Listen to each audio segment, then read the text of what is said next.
भारत के इतिहास में अशोक का नाम काफ़ी बड़ा है।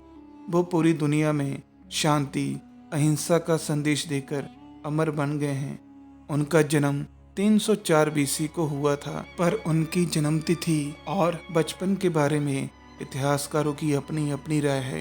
पर हम इतना जरूर मान सकते हैं कि वो बचपन में ही काफ़ी तेज बुद्धि वाले और दिलेर बालक थे।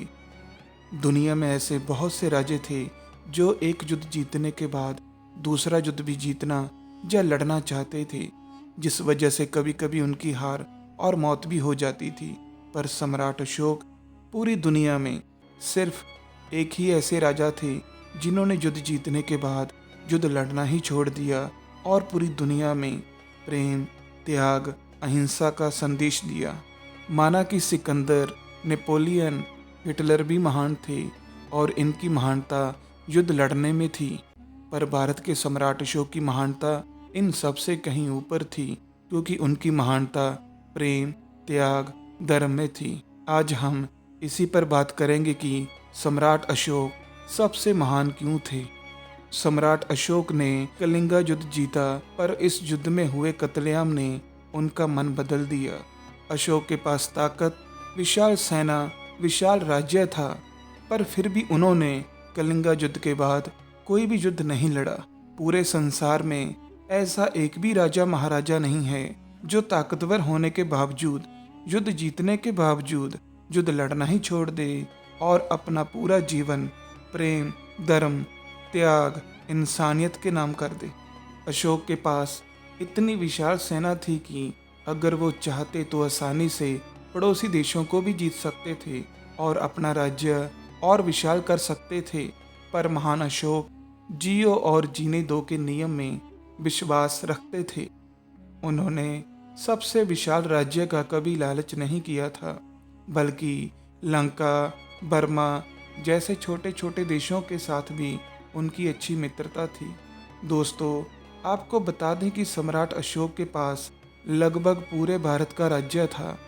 आज तक इतिहास में भारत के किसी राजा के पास इतना विशाल राज्य नहीं था, अकबर के पास भी नहीं। इतने विशाल राज्य को सही तरीके से चला पाना भी काफी मुश्किल था, पर महान सम्राट अशोक तो महान थे। उन्होंने इतने विशाल राज्य को अच्छे से चलाया। उनके राज्य में किसी पर अत्याचार नहीं होता था, सबको बराबर का न्याय मिलता था, हर कोई अच्छा खुशहाल जीवन व्यतीत कर रहा था। अशोक अपने लोगों की भलाई के लिए हमेशा आगे आते थे। उन्होंने अपने मंत्रियों और सैनिकों को ये हुक्म दे रखा था कि चाहे वो सो रहे हो, खाना खा रहे हो, अगर प्रजा का कोई भी काम हो तो उन्हें उसी पर बताया जाए। हम सबको पता है कि अशोक ने बुद्ध धर्म अपना लिया था और वो पूरी दुनिया में इसका प्रचार भी करते थे, पर आज तक इतिहास में ऐसी कोई भी उदाहरण नहीं मिलती जिसमें लिखा हो कि अशोक जबरदस्ती किसी पे बुद्ध धर्म थोप रहे हो। उनके राज्य में कोई भी इंसान किसी भी धर्म को मान सकता था। अशोक चाहते तो अपनी ताकत से सभी लोगों के लिए बुद्ध धर्म अनिवार्य कर सकते थे, पर उन्होंने ऐसा कभी नहीं किया। ये भी उनकी एक महानता थी।